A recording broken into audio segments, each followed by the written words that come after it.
Hello everyone, I'm here. Welcome to my own guys. Hope you've been having a lovely weekend. Just before I start this video, I will remind you that I have written a book. If you're into Kafka, Dostoevsky, Albert Camus, Hermann Hesse, and all these wonderful people, and if you like psychological fiction and want to support a fellow INFJ, links down below in the description box. Thank you very much.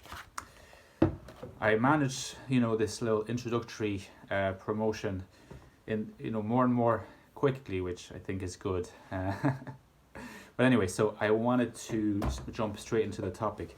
Just wanted to have a quick video about a topic that just occurred to me, in a conversation with my partner recently.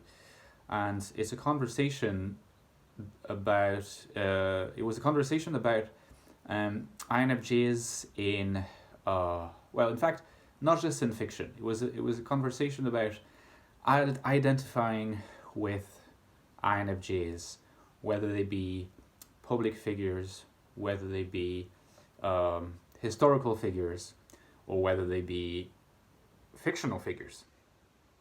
And I was explaining to her that part of the reason why it took me a while to understand and be convinced that I myself was an INFJ type. She's also an INFJ, by the way. Is that I never quite managed, or for a long time, I never quite managed to identify with a publicly familiar INFJ. And it can be a little tricky, because a significant dimension of our, identity making and the carving out of our identity and the reassurance that we find in defining the perimeters and substance of our identity is by looking at what is like us, looking at what we relate to. That applies in a lot of different areas of life. I'm a French person. To some extent, I identify as a French person because when I meet a French person, there's a cafe just outside, in the little town where I live, outside Dublin. There's a cafe called L'Art du Chocolat, and there are French people there, and so they're fellow nationals. I can talk to them, and we can speak French and talk about our various backgrounds, where we were born, and so on. And so, the ability to tell apart what you relate to in a certain respect, not in all respect, but in a certain respect, and what you do not relate to, is essential to the identification of your own substance, your identity. And when faced with descriptions, abstract descriptions of what INFJ types are like, or description of the functions, I could tell over time, and as I became better acquainted with the functions, particularly, that I related mostly to INFJ, but it was always a little bit troubling to not be able to relate easily to INFJ, public INFJ types. It would have been nice to be able to say, I relate to this character, or relate to that public figure, Now, I think that in the realm of actual public figures, in our world, not historical ones, contemporary ones, even to this day, I'm not sure that I relate to any known INFJs very much, And a possible exception is the actor Daniel Day-Lewis, but I do sometimes wonder if that might be because I want to relate to him, because I admire him. So it's a little bit tricky in this case, because I do admire him, and that potentially poses an emotional obstacle to being certain that there is a way in which I genuinely relate to him and find similarities between him as I perceive him and myself, beside being slightly eccentric. Another one that I relate to is historical.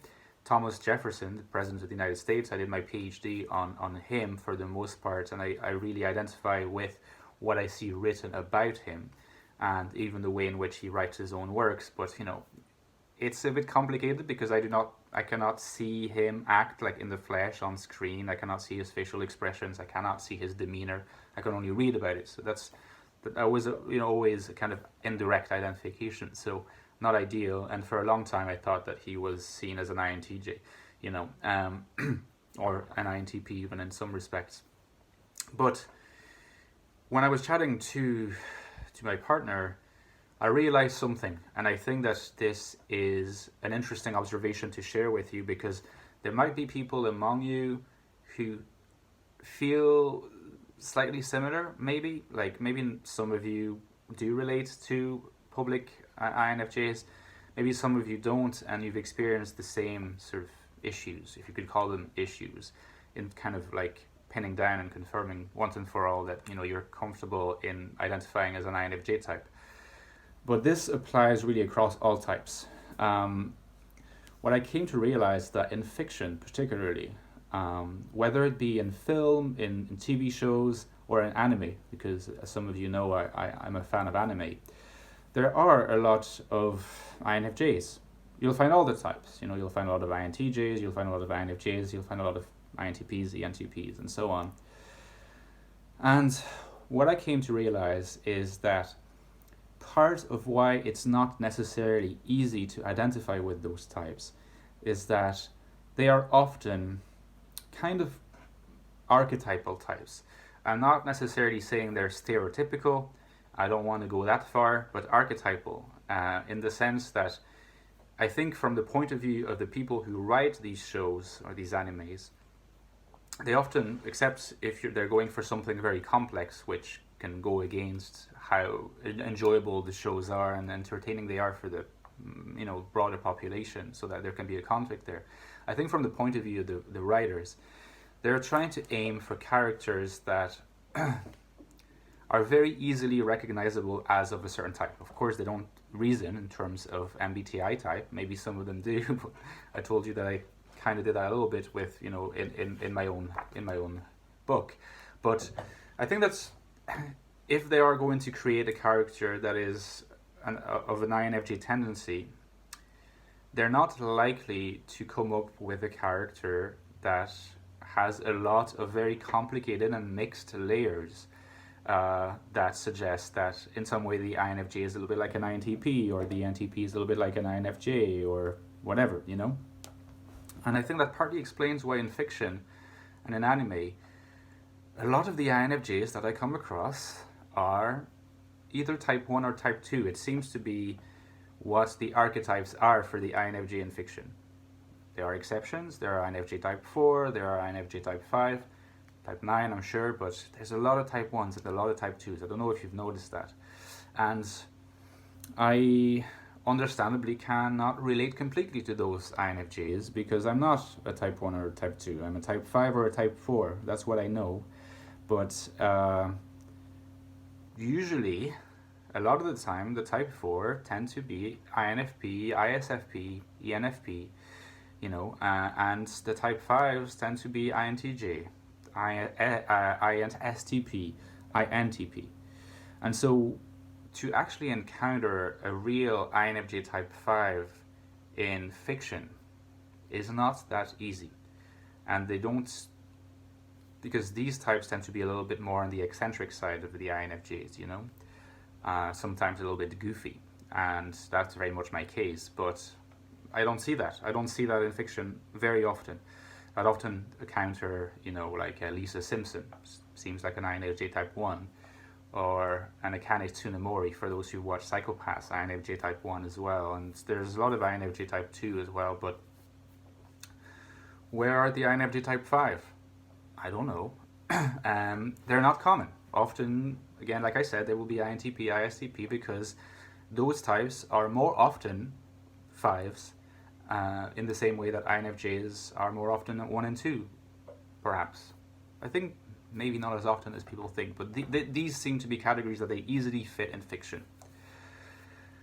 And that gave me an answer. That gave me an answer as to why it was not so easy for me to identify with public INFJs, whether they be real or fictional.